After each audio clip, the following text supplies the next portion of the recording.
Adelante y bienvenido. Muchas gracias, Gerardo. Como siempre es un placer estar aquí contigo. Yo creo que hay que vernos más seguido, ¿no? Cada semana establecer unas charlas. Nos la pasamos muy bien, al menos yo me la paso muy bien siempre aquí. Igual. Y fíjate que hablando de todos estos arquetipos, en la nueva calendario que hemos venido trabajando, un número con el que la naturaleza construye, ¿no? Que es esto que se conoce como la proporción áurea.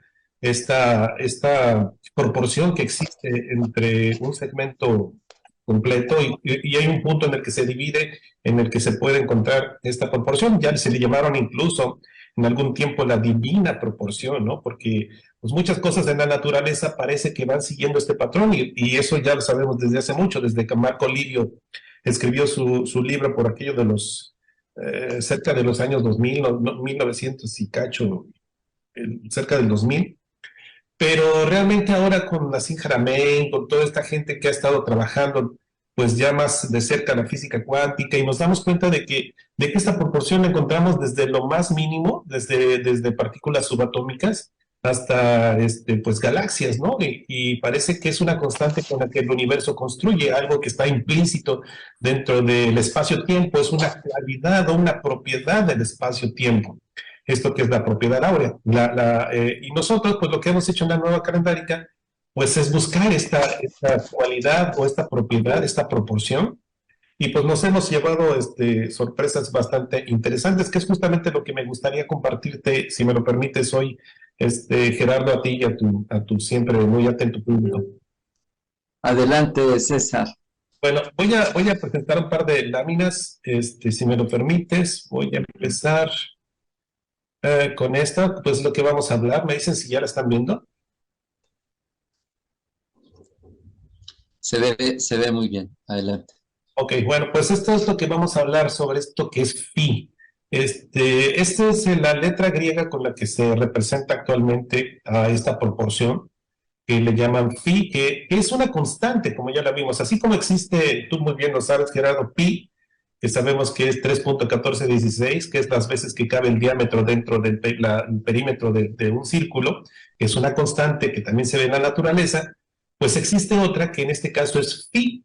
Y esta proporción, pues lo que crea en la naturaleza es armonía, no equilibrio.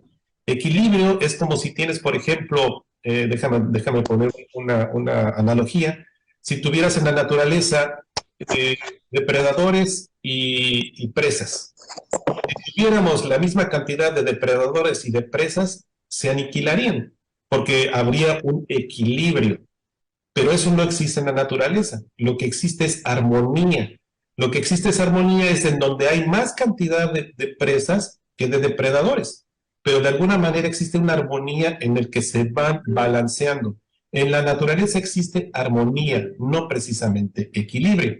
Y esta armonía tiene que ver con lo que es una proporción. Déjame, voy a seguir compartiendo una pantalla para explicar esta parte que quiero puntualizar. Y esto tiene que ver con esta proporción. Déjame ver si se ve bien la imagen. Sí, adelante. Ok. Es algo muy sencillo. Es una proporción en el que dado un segmento completo, que aquí lo tenemos en una línea verde, buscar de alguna manera un punto intermedio en el que se pueda dividir este segmento en un segmento mayor que es A y uno menor que es B. Y dadas las ecuaciones que vemos aquí abajo muy sencillas entre A más B sobre A es igual a entre B, siempre nos da una relación muy cercana a lo que es 1.618. Este es a los que se llama pi. Quiere decir, Gerardo, amigos, que en la naturaleza, si existiera, como dijimos, un depredador para una presa, se aniquilarían. Hay un equilibrio, pero se aniquilan. Pero si hay una armonía entre ambas, quiere decir, esto es a manera de ejemplo, claro está, que por cada depredador existe 1.618 presas. Esto quiere decir que existe una armonía. Ahí está más cargado de un lado hacia otro. Y esto lo vemos que la naturaleza lo utiliza mucho, mucho en la construcción de galaxias, lo vemos en cómo crecen las plantas, en nuestro propio cuerpo humano, en realidad en muchísimas otras aplicaciones. Y al parecer el calendario de Anáhuac también tiene implícito en sus números, dentro de sus números cronométricos, esta proporción. Y fíjate, Gerardo, que también lo empezamos a buscar nosotros, esta proporción áurea, en los números cronométricos de Anáhuac, pero al mismo tiempo en los ciclos sinódicos de lo que es la Luna, lo que es Venus, lo que es la Tierra, y cómo se relaciona con esa cuenta endémica, que es el Tonalpohualli, que es la cuenta que lo cuenta todo, como lo decía la doctora Ana Guadalupe Díez. Y un día, déjame contarte que yo iba muy feliz a la Ciudad de México en el avión, y pues iba aburrido, son 3 horas de Tijuana a la Ciudad de México, y me puse a jugar con mi calculadora y encontré una relación muy, muy interesante que tiene que ver con el ciclo de la luna. Tú sabes, Gerardo, que existe un ciclo sinódico que es que de la luna, por ejemplo, de una luna nueva a una luna nueva, son aproximadamente 29.53 días. Por eso es que los meses duran entre 30 y 31 días, porque se va haciendo esta compensación. La palabra calendario viene de calenda, que eran fiestas dedicadas a la luna, con origen lunar. Entonces, por eso es que nuestros meses pues duran más o menos, o el año está dividido en esas 12 lunaciones, 12 o 13 lunaciones que pueden suceder en un año. Entonces, yo me puse a multiplicar, Gerardo, pues jugando solamente con este número, y empecé a multiplicar 29.53 por 13, por los números que conocemos perfectamente de lo que es los números cronométricos de Anáhuac, y encontré este punto. Resulta que si nosotros multiplicamos el ciclo sinódico de la Luna, que son 29.53, y lo multiplicamos por 20, ¿por qué por 20? Pues porque sabemos que es un número clásico de Anáhuac, el 20 por 13 nos da el Tonalpohualli, son muchas cosas, las fiestas veintenales son 18 periodos de 20 días, el número 20 está muy clavado en lo que es los números de Anáhuac. Y entonces, si nosotros multiplicamos el número 20 por el ciclo sinódico de Venus, de la Luna, perdón, es decir, 20 lunaciones, cada 20 lunaciones son exactamente 590.6 días. Y a mí, como una intuición o algo, lo dividí exactamente ese 590.6 días y lo dividí entre la cantidad de días que tiene un año. ¿Y qué crees? Me di cuenta que al hacer esto nos daba exactamente 1.618, es decir, pi. Con eso me abrió otro panorama de investigación. Esto no lo sabe ni siquiera la ciencia moderna, no está por ningún lado. Estos son utilizando las matemáticas de Anáhuac. Entonces, esto me abrió a seguir, querer investigar, y entonces lo busqué en el movimiento de Venus con respecto a la Tierra, y también lo encontré al respecto de la Luna con Venus y con el Tonalpohualli. Entonces fue bastante interesante este ejercicio, primero, porque podemos ver entonces que la Luna, después de 20 lunaciones, tiene una relación áurea, una relación de una proporción áurea, justamente con su movimiento respecto al Sol, después de 20 lunaciones. Y aparece este número de 20, que tú perfectamente lo conoces, ¿no? Entonces, como te decía, esto fue lo que me abrió la puerta para seguir investigando. Fue así como hace como yo creo que unos 6 meses, un poquito más, que publico esta ecuación que encontré. Y después una de mis alumnas más avanzadas, que vive allá en Alemania, Erika, me ayudó de alguna manera a poderla, pues hacerla digerible, ¿no? Ella tiene una parte en geofísica, tiene una licenciatura en geofísica y hay algunos otros estudios. Entonces quiero compartirte precisamente cómo es que encuentro esto, no solamente con la Luna, sino también con Venus, la Tierra y el Tonalpohualli. Voy a dejar de compartir esta pantalla y voy a mostrarte la siguiente lámina, querido Gerardo. César, antes de avanzar, me gustaría destacar algunos puntos. El primero es que subyace y está contenido toda la expresión de las formas que están, digamos, emanadas del universo a partir de una constante. Y este tipo de arquetipos que están expresados en notaciones matemáticas nos hablan de una armonía que está emanada en el universo desde diferentes niveles, como inició esta charla. Pero lo más interesante es que cuando se combinan y se usan este tipo de valores que son fractales de cómo se desdoblan o se replican en los diferentes ciclos de retorno, que son los ciclos sinódicos, y cómo entre ellos empiezan a, me refiero a los antiguos sabios, a generar notaciones importantes, como es el tonal Pouwali, que utiliza el fragmento de 20 días, que cuando se multiplica por 13 partes nos da el numeral 260, y de cómo el 260, sin interrumpirlo, sobre sí mismo, cuando se reúnen 1440 días, se vuelven 400 años con sus fragmentos de bisiesto, y además que está expresado de una manera magistral desde la antigüedad en diferentes fragmentos y fracciones de 52 años, que tiene que ver también con esta magnífica correlación o interacción entre los 8 años de Venus con los 5 años del Sol. Y si nosotros hacemos otra vez la relación 8 a 5, nos vuelve a dar una connotación de proporción áurea, que es la relación de la recta A y B que tú presentaste, que es la relación 2 a 1. Esta constante, que es matemática, pero que también tiene expresiones geométricas, es muy importante porque viene siendo un hilo conductor de un comportamiento que se mantiene constante, no importando el periodo, la época, ni tampoco el lugar en donde se expresaron estos modelos de la geometría sagrada, para expresar sitios que al ser humano le permitan detonar armonía en su cuerpo biológico, pero en el cuerpo que también es muy importante, que es el cuerpo energético.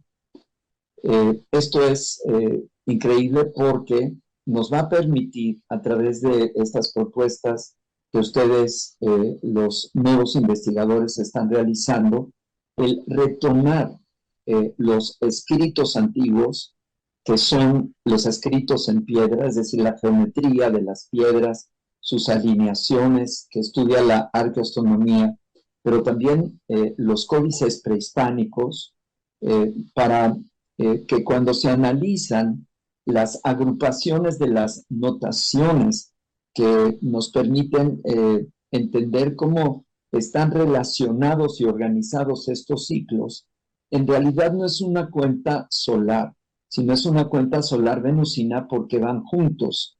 Venus está unos días al amanecer y otros días al atardecer. Es un gemelo precioso, y esto fue expresado en las narrativas, como lo platicamos el programa pasado, las narrativas que hacen posible crear una cosmogonía, que tratan de explicar el nacimiento y el origen de la vida humana, pero en relación a una unidad con la vida cósmica. Y estas dualidades que también fueron ejercidas a través del lenguaje, pues nos dan las raíces, fundamento de cómo somos una unidad con el cosmos, pero cómo también podemos empezar a interactuar con ello. Entonces, revisar esto nos va a permitir, César, comprender de una manera mucho más distinta, pero también más integral, que estamos ante un lenguaje de geometría, de matemáticas, de cosmogonía, y pues esto nos permitirá reentender mucho de lo que se ha venido desarrollando en los últimos 100 años, pero no a través de la escuela europea, insisto. Esta no es la escuela europea, sino es la escuela de la geometría de Anáhuac, la geometría maya, que son matrices y que se entienda muy bien esto, de tal manera de que estamos ante el inicio de un nuevo momento de comprender estos conceptos que son la raíz pura de las formas como nos aproximamos a la dimensión cósmica del ser humano, César.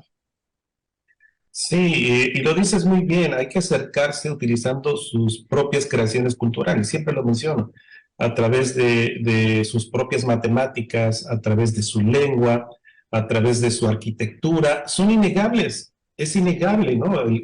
¿Por qué orientaron un basamento hacia ciertas fechas en el que el sol se pone y nace respecto a sus ejes de simetría y el horizonte? Por algo. Eso no quedó registrado por los frailes. Pero No, haciendo ingeniería inversa, con la que hablábamos la vez pasada, podemos encontrar por qué y encontrar sus razones. Entonces, eso es innegable, o sea, eso es, podemos ver el alcance de sus matemáticas, de su medicina, de su arquitectura, y ellos, como lo hemos visto, no desligaban, ¿no? El mundo occidental ha querido separar, siempre pulverizar el conocimiento, no con el afán de conocerlo, sino con el afán de explotarlo, de manipularlo para nuestra conveniencia, ¿no? Entonces, son posiciones distintas y en la parte de Anáhuac, lo que son las cosmovisiones antiguas, pues todo lo veían junto, no lo veían separado, no ven al ser humano separado del resto de la naturaleza, sino lo ven integral, ¿no? En una simbiosis biológica que podemos, no solo biológica, sino también con el cosmos entero, con la creación, y eso, pues yo creo que es parte de lo que hay que rescatar y que estamos volviendo a retomar. Existe un momento en el que estamos trabajando, ahorita yo creo muchos al respecto. Entonces, Gerardo, si me lo permites, voy a compartir la siguiente lámina para retomar el punto, adelante. donde encontramos esta proporción áurea, y es ahí en donde, déjame compartir esta imagen. Uy, perdón. No es esta, déjame compartir. Es esta de acá. ¿Ya lo ven? Ahí está. Ok, perfectamente. Si yo escribí esta ecuación, la que estoy señalando aquí, que tiene que ver con algunas variables, la L es la luna, el ciclo sinódico de la luna, la que es el CSB, que es el ciclo sinódico de Venus, que sabemos que los astrónomos y cronómetras sacerdotes nativos lo cerraron en 584 días, tal y como se puede ver en el códice de Dresden. Tenemos aquí la variable AB, que son 365 días, que es el año vago, que no trópico, y tenemos aquí una T, que también es una variable, que son 260 días. Si te das cuenta, Gerardo, aquí están pues los números cronométricos de Anáhuac, ¿no? El 365, el 260, el 584, pero relacionado pues con sus ciclos sinódicos, en este caso de la luna, de 29.53, y el sinódico cultural, vamos a decirlo así, de Venus. Esto además nos da por aquí una constante que es 1.618. Sabemos que son aproximaciones, pi son siempre, phi son aproximaciones, como ya lo veníamos platicando respecto a la serie de Fibonacci. Entonces yo lo que hice fue escribir esta ecuación y encuentro que se relacionan la luna, el ciclo sinódico de la luna, multiplicado por 400 veces, son pues de alguna manera phi con el año vago, phi con el ciclo sinódico de Venus y phi con el tonel Powali. Yo lanzo esta ecuación, pero afortunadamente estaba yo dando un curso para personas a las que están interesadas en este mecanismo cronontológico. Y un día una de mis alumnas me manda la ecuación, me dice, ¿sabes qué? Me puse a trabajar con ella y encontré esta reducción y a mí me pareció maravillosa porque es muy fácil de entender, ¿no? Fue despejar las ecuaciones hasta encontrar y llegar a phi. Y aquí nos damos cuenta que entonces phi, el valor de phi lo podemos encontrar relacionado a la luna y al año vago, tal y como se los mostré. 20 veces la luna al dividirlo sobre 365 nos da phi. Esta es la primera que yo les había mostrado. Pero también encontramos una relación que tiene la luna, y esto es una primicia, Gerardo, con el ciclo sinódico de Venus. Porque al multiplicar 32 veces la luna y dividirlo sobre el ciclo sinódico de Venus, nos vuelve a dar la cantidad de phi. Esto es armonioso y además maravilloso, Gerardo, porque si tú sumas 20 más 32, son 52. de esos 52 que tú nos estabas hablando hace rato, que sabemos que es un pilar o es la ecuación, digamos, si no más importante, pero sí el ciclo en el que engloba todos los demás, del que se arman todos los demás ciclos mayores, ¿no? Que es el de 52 años o 73 veces el Tonalpohualli, no hay que olvidarlo. ¿Y cómo se relaciona esto? Estamos hablando entonces de la Luna, de la Tierra, de los movimientos sinódicos y de Venus a través de lo que son sus ciclos sinódicos y nos dan phi. Hay una relación armónica entre la Luna, entre el ciclo sinódico, entre Venus y entre la Tierra, y obviamente girando a través de gravedad, a través del Sol. Pero también se puede relacionar con el número 260 a través del movimiento de la Luna, porque 400 veces la Luna dividida entre 28 veces el Tonalpohualli más una veintena, nos vuelve a dar precisamente el valor de phi. A mí esto cuando me lo enviaron me pareció maravilloso porque resume de manera sintética y muy sencilla esta proporción que existe dentro de los movimientos de lo que son pues estos astros, ¿no? Y esto nos habla entonces de que vivimos en un universo, así lo quiero ver yo, es mi opinión, en un universo ordenado. Hay un orden, hay una matemática implícita, armónica, y al ser nosotros un producto de los ciclos, obviamente nuestra biología depende de los ciclos del Sol, de la Tierra, de los movimientos, entonces somos un producto armónico. Así es como yo lo quiero ver. No sé tú qué opinas aquí, Gerardo. Gracias, César.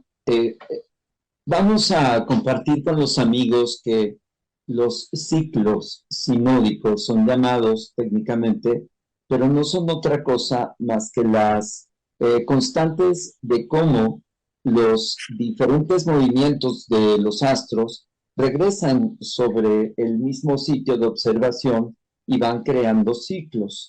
Entonces, estos ciclos, cuando se repiten y cuando se intersectan, es interesante observarlos, y estos biorritmos estelares son los que rigen los biorritmos de las formas de vida en nuestro nivel, que es en nuestra esfera de vida, para dejar de llamarle planeta Tierra, nuestra esfera de vida. Ahí tienes la anotación 29.53, que es la constante de Luna, los 365 días, punto 25, que es un cuarto, también el ciclo sinódico de Venus, que son los 584 días, que si hacemos una relación entre 584 y 365 nos volverá a dar pi. Ahí tienes los 260 días de multiplicar 13 fases, 20 días, nos da 260, y todo está relacionado con esta connotación de una constante que es 1.618 y los decimales que están hacia la derecha, que varían muy poco. Lo que es increíble, y esto hay que decirlo, es que los antiguos sabios, en sus cerebros, en sus visiones, estuvieron relacionando dos formas geométricas que son fundamentales: la esfera y el cubo sincronizados. Si nosotros observamos todo el arte constructivo en la antigüedad, son edificios que nosotros los observamos como terrazas, pero en realidad son cubos superpuestos unos sobre otros.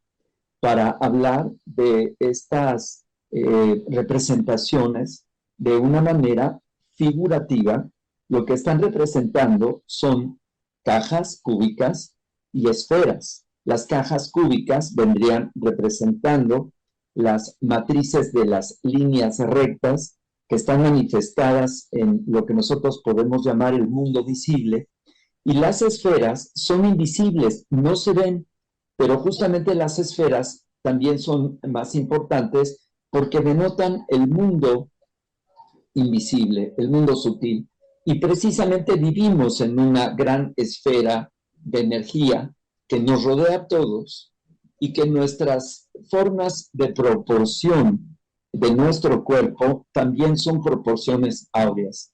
Hay experto en la geometría en la época de los romanos, que se llamó Vitruvio, un arquitecto muy importante, en donde Leonardo da Vinci se inspiró para generar el hombre de Vitruvio, que es muy conocido. Y ahí nos damos cuenta que la forma de la geometría anatómica de nuestros componentes expresan exactamente las mismas constantes. Pero estas constantes geométricas, que ya podemos hablar de geometría sagrada, no solamente están en los átomos, están en las flores, están en la forma de las caracolas, por cierto, es el sello de Quetzalcóatl, un caracol cortado, pero también están en todas las formas de la naturaleza. Por lo tanto, hay un lenguaje cósmico en todos sus niveles que está expresándose siempre. Si esto se viene aclarando de esta forma, entonces por eso la connotación de la ordenación de juntar 13 años en 4 rumbos, si los 13 años por 4 rumbos se cumplen, obtenemos el numeral 52. Y al hacer 10 veces crecer sobre sí mismo el 52, nos da 520 años. Y luego, al sacar 520 años, lo volvemos a doblar, nos da 1040.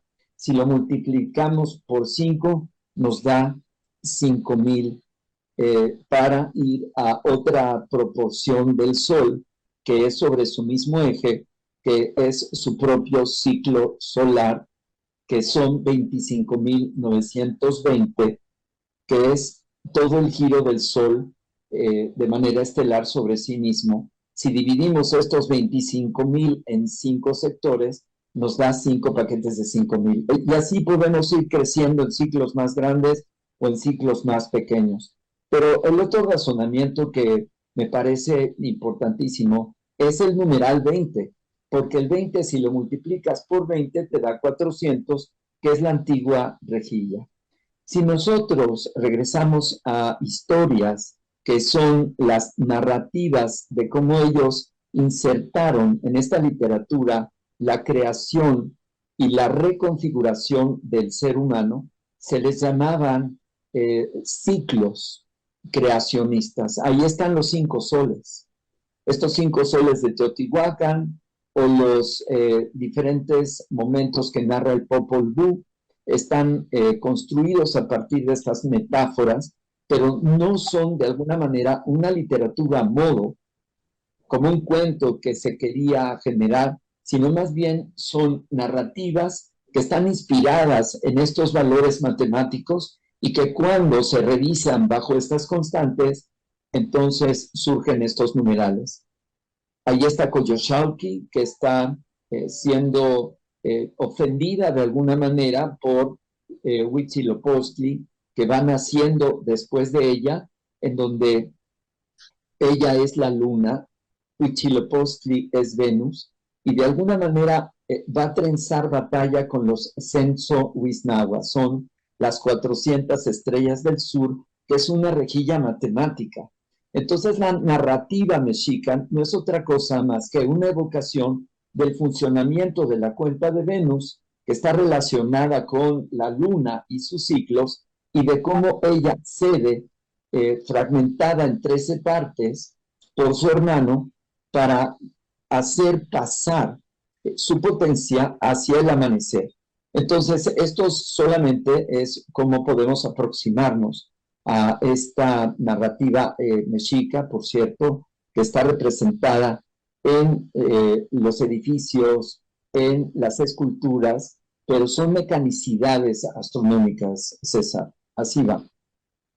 Sí, y lo dices bien, querido amigo. Y eso, fíjate que tiene que ver con lo que actualmente también está en el mundo, que tiene que ver con la cuestión de la decolonización, el ver otras formas de explicar la naturaleza, no solamente como nos lo ha impuesto Occidente, ¿no? Hay muchas formas, cada una de las civilizaciones originarias que existieron alrededor de la historia en el mundo, pues tuvieron su propia explicación, así como lo dices de esta cosmogénesis a través de los ciclos en este lado de Anáhuac y en otras, ¿no? Entonces, pues aquí viene justamente lo que habla sobre esta decolonización histórica, que yo también ya le llamo una decolonización calendárica. Próximamente es lo que vamos a empezar a trabajar en la nueva calendárica. Y a mí me gustaría exhortar, Gerardo, pues a que ya veamos de alguna manera, voy a compartir la última imagen. Por favor. Ya no podemos interpretar la historia tal y como nos la han contado. Ahora esta nueva forma de explicar la historia la podemos explicar a través de los números cronométricos de Anáhuac, como se nos acaba de mostrar, porque ya hemos demostrado que la historia también se va moviendo a estos ritmos, los hechos sociales. Entonces, pues yo creo que con eso voy a concluir esta presentación, querido Gerardo, público, amigos, en que tratemos ya de entender la historia, ya no desde eventos aislados, caóticos, que sin sentido, aleatorios, sino que cuando vemos esta rejilla del espacio-tiempo que está de alguna manera embebida el calendario o los números cronométricos de Anáhuac, podemos ver un orden de alguna manera con esto que acabamos de ver, la proporción áurea. Entendamos entonces la historia ya de distinta forma, querido Gerardo, y reescribamos justamente esta forma narrativa en donde nos han de alguna manera, pues, hundido, en este caso, los pueblos que han sido sometidos por lo que es la colonización, ¿no? Entonces, pues, yo creo que con esto me quedo, querido Gerardo, creo que ya andamos en tiempo, y Sí. Pues te agradezco mucho. Sigamos con esta narrativa. Hay fenómenos que son bien interesantes para que nos podamos explicar por qué tanta insistencia de los antiguos sabios de poder comprender estos mecanismos. Uno de ellos son los cambios climáticos. Siempre se ha preguntado, los analistas en la historia, en sociología, en antropología, etcétera, ¿por qué el abandono de las organizaciones sociales a partir de sus ciudades? Y este fenómeno de las crisis de alimentación es lo que significó el romper el equilibrio en términos de la sustentación de tantas personas que vivieron, porque eran miles alrededor de estos núcleos, que no son ciudades a modo de estilo de vida urbana en cada una de ellas, sino más bien son centros de aprendizaje, centros de desarrollo humano, centros para el detonar un nivel de conciencia superior. Pero como todos ellos dependían de los alimentos, las crisis alimentarias se sucedieron una a otra a partir de los cambios climáticos, porque se les impedía de una manera natural poder sembrar. En el momento que no se levanta suficiente cosecha, no hay alimentos suficientes y entonces se genera una crisis que genera una confrontación que termina siendo una guerra. Pero el fenómeno paralelo a la guerra es una migración. Este efecto de que ya no podemos vivir aquí porque no nos podemos alimentar, si uno lo va analizando en términos de estos ciclos, encontramos ciclos de cambios climáticos bien interesantes cada 400 años y cada 400 por 3, que son 1200. Entonces, como el Sol tiene también una sincronología con sus manchas solares y con el ciclo de Júpiter, que se parece y que está muy cercano a estos años 10 por 2, que son los 20 años, que después los mayas le van a llamar los catunes. Entonces hay una connotación, por ejemplo, del 8 Ajao Catún, que está bastante bien representado por los ciclos mayas, que cada vez que se repite hay un despoblamiento.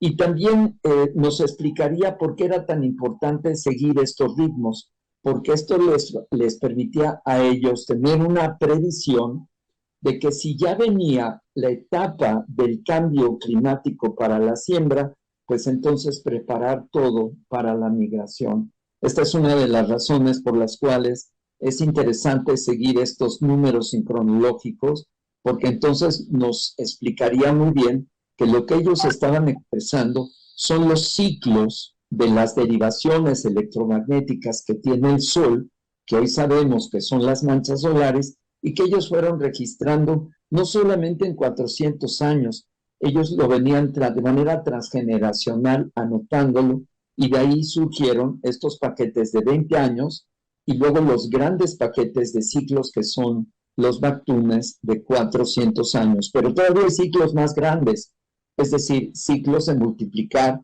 400 por 13. En fin, esto abre otras preguntas que habría que plantearnos en este sentido. Este 2023, ¿qué paquete es el que se está cerrando en términos astronómicos bajo esta perspectiva? Estamos abriendo un nuevo Bactún a partir del 2013, es decir, cuando se iniciaban estos nuevos paquetes de 52 años, y si esto es así, el agotarse la primera trecena, que sería el 2026, nos abre la posibilidad de celebrar un gran ciclo, de concluir un 52 y empezar un nuevo 13 de una nueva cuenta de 400 años. Si esto es así, necesitamos apurarnos porque estamos exactamente a 3 años del 2026 y a 4 del 2027 para que entre todos los sabios y los expertos podamos ponernos a trabajar en conjunto para hacer una ceremonia. Pero aquí ya viene otro planteamiento que me gustaría que lo abrazáramos en otra conversación, que es el siguiente. Resulta que ni los edificios ni las ceremonias son de carácter religioso, sino más bien son de carácter para generar armonía. Y si esto es así, no estamos ante un hecho religioso, estamos ante un hecho teosófico que de alguna manera les permitía a los sabios el estar actualizando momentos para generar armonía, cumplir etapas e iniciar otras, César. ¿Cómo ves? Sí, lo dices bien, Gerardo. 2026 va a ser un parteaguas. Este trinomio 25, 26, 27 va a ser un parteaguas respecto a, pues a lo que tiene que ver con el fin del quinto sol, ¿no? Los antiguos, al menos lo quedaron así en las fuentes, de que al concluir un sol son 26 años de oscuridad.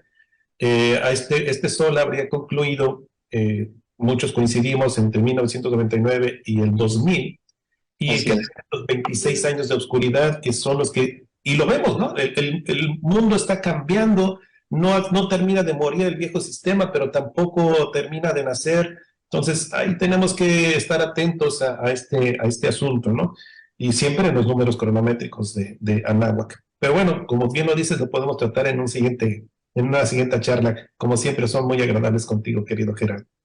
Gracias, César. Y bueno, decirles a los amigos que pronto nos pondremos a trabajar en un foro de los encuentros de arcoastronomía y la nueva calendárica para enviarte una metodología para irlo preparando y preguntarte tus redes sociales, César, para que la gente pueda hacer contacto con tus talleres y tus seminarios. Claro, pueden buscarnos como grupo en el Facebook de la nueva calendárica. En lo personal, estoy como Omesochitonal, que es dos flor, mi tonali, Mova, que es mi apellido, Morlan Valle, o en todos los videos que subo en mi canal de YouTube, César Morlan Valle. Ahí pueden encontrar toda la información que nosotros vamos generando, ¿no? Te lo agradezco mucho, Gerardo, esta oportunidad. Bueno, pues, Cualito Nali, muy buenos días, te lo digo en náhuatl, y quédese aquí en la transmisión de Mundo Holístico, amigas y amigos, para darle paso a Nueva Mujer, tan pronto termine este programa. César, como siempre, y bueno, arreglemos la próxima charla, y dejamos Egipto, ¿te acuerdas? Pendiente, pero bueno, ahora abrimos dos grandes temas, nueva calendárica y todos estos conceptos. Hoy hablamos de ti, y una constante matemática que luego se vuelve geometría sagrada en todas las ciudades que ya no solamente son de Mesoamérica, y la fase mexica, que fue ya tardía, que fue el encuentro con la colonia y obviamente toda esta fase que hemos vivido en los últimos 500 años, solamente actualizó una sabiduría y un conocimiento ancestral que ya se venía usando en Xochicalco, en Malinalco, en Teotihuacán y que va hasta el periodo Olmeca.